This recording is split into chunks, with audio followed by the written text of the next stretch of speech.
Assalamualaikum warahmatullahi wabarakatuh. Nama saya Rahmat Hidayat dari Universitas Negeri Makassar, Prodi Arsitektur, dengan nomor induk mahasiswa 210211502053, kelas 03C. Konten video saya kali ini adalah sejarah arsitektur dunia tentang arsitektur Bizantin dengan contoh bangunan Basilica of San Apollinaire Nuovo. Sebelum saya memulainya, saya akan menjelaskan tentang latar belakang arsitektur Bizantin. Pertama-tama, Bizantium atau Bizantin adalah pewaris langsung kekaisaran terakhir Romawi dan merupakan bangsa Kristen yang pertama. 3 aspek kehidupan orang Bizantium yang menonjol adalah keagamaan, intrik kerajaan, dan sirkus-sirkus yang spektakuler atau sulap.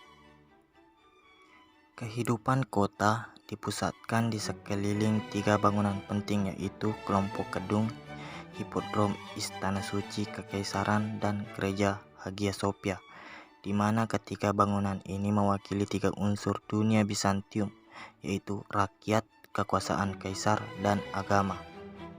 Ketiga gedung ini terletak serasi berdekatan serta dihubungkan oleh mese atau jalan tengah, yaitu suatu jalan yang selalu dipakai untuk upacara kenegaraan dan keagamaan, atau jalan protokol menuju ke bangunan penting. Pada awalnya, kota baru Konstantinopel adalah duplikat dari kota Roma, yaitu dengan dibangun gereja Kristen pertama Hagia Sophia serta menyelesaikan banyak gereja lainnya. Seni dekorasi, motif mosaik, dan arsitektur bangunan bersegi banyak dengan atap kubah. Hasil pembangunan kota Konstantinopel meliputi banyak bangunan, antara lain 2 gedung teater, 8 pemandian umum, 153 pemandian pribadi, 5 lumbung, 8 akuaduk, 14 gereja dan 14 istana, dan 4.388 rumah tinggal yang cukup besar, dan masih banyak lagi fasilitas umum, misalnya rumah sakit, pasar, serta perumahan penduduk yang tidak tercatat. Kota menampung sekitar 600.000 orang penduduk. Selanjutnya adalah ciri-ciri arsitektur Bizantium. Ciri-ciri yang pertama yaitu dena.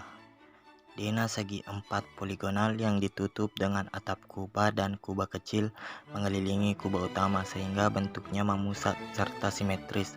Sayap pendek sama pasa setiap sisinya mengambil bentuk cross.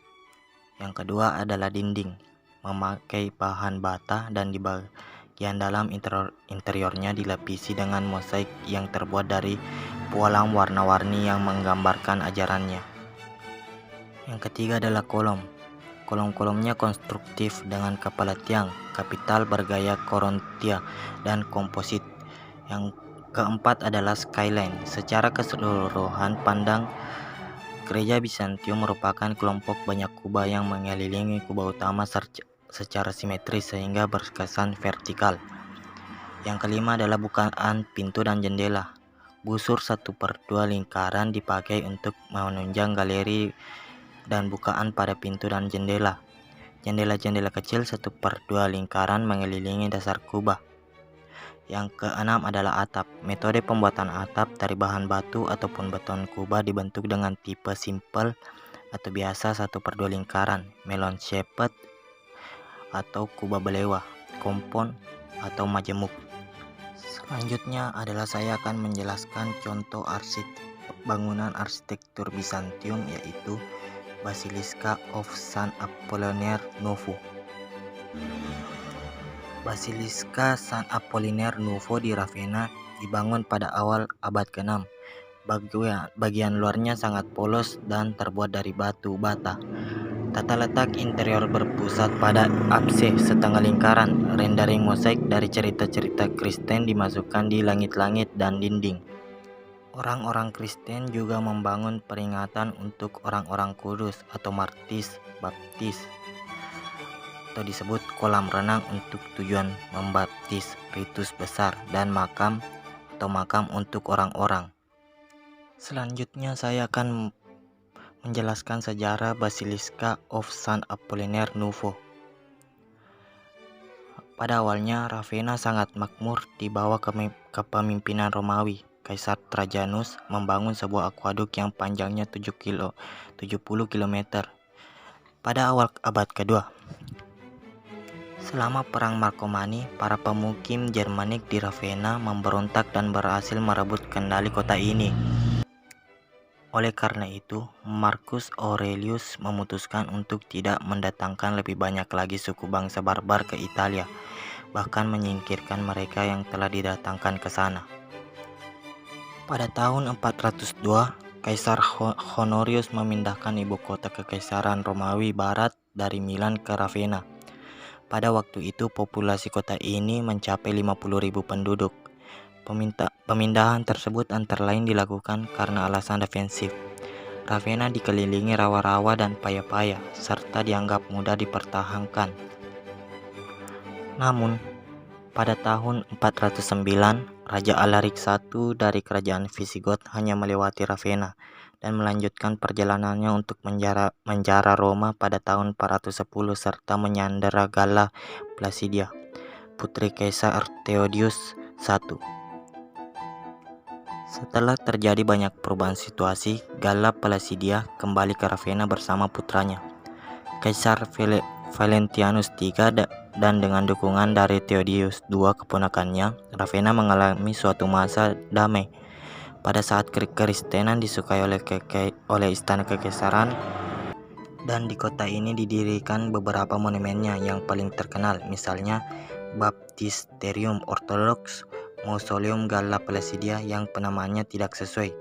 Sebenarnya ia tidak dimakamkan di sana, dan San Giovanni Evangelista. Otoritas Romawi di barat runtuh pada akhir abad ke-5 dan orang-orang terakhir di barat yang bergelar kaisar dijatuhkan oleh Odoaker pada tahun 476. Odoaker memerintah sebagai Raja Italia selama 13 tahun, tetapi pada tahun 489, Kaisar Timur Seno mengutus Raja Ostrogoth Theodosius Agung untuk merebut kembali semenanjung Italia. Setelah kalah dalam pertempuran Verona, Odoaker mundur ke Ravenna, tempat ia bertahan dari suatu pengampungan selama 3 tahun yang dilakukan oleh Theodoricus, hingga direbutnya Rimini menyurutkan perbekalan kota Ravenna. Theodoricus merebut Ravenna pada tahun 463, diduga membunuh Odoaker dengan tangannya sendiri, dan Ravenna menjadi ibu kota kerajaan Ostrogoth di Italia. Baik Odoaker maupun Theodoricus dan para pengikut mereka merupakan penganut kekristenan Arian, namun hidup berdampingan dalam damai dengan kaum Latin, yang kebanyakan adalah penganut kekristenan Ortodoks. Para uskup Ortodoks Ravenna mengajarkan proyek-proyek bangunan terkenal, diantaranya masih terlestarikan hingga sekarang adalah Capella Archivescovile Theodoricus mengizinkan warga Romawi di dalam kerajaan untuk tunduk pada hukum Romawi dan sistem peradilan Romawi. Warga Romawi di dalam kerajaannya untuk tunduk pada Romawi dan sistem peradilan Romawi, sementara kaum Goth hidup dengan adat dan hukum mereka sendiri. Pada tahun 516, ketika sekelompok massa membakar sinagoge dan sinagoge di Ravenna, Theodoricus memerintahkan kota ini untuk membangun kembali semuanya dengan biaya mereka sendiri. Setelah membahas sejarahnya, saya akan menjelaskan tentang ciri-ciri Dena Basilica of San Apollinaire Nuovo. Ciri-ciri denanya adalah seperti gambar berikut, yaitu nef sebagai tempat beribadah untuk jemaat, apse tempat pemimpin ibadah, aisle ruang pengantar, dan narthex adalah tempat penyambut tamu. Dan struktur dan konstruksinya adalah sebagai berikut. Dinding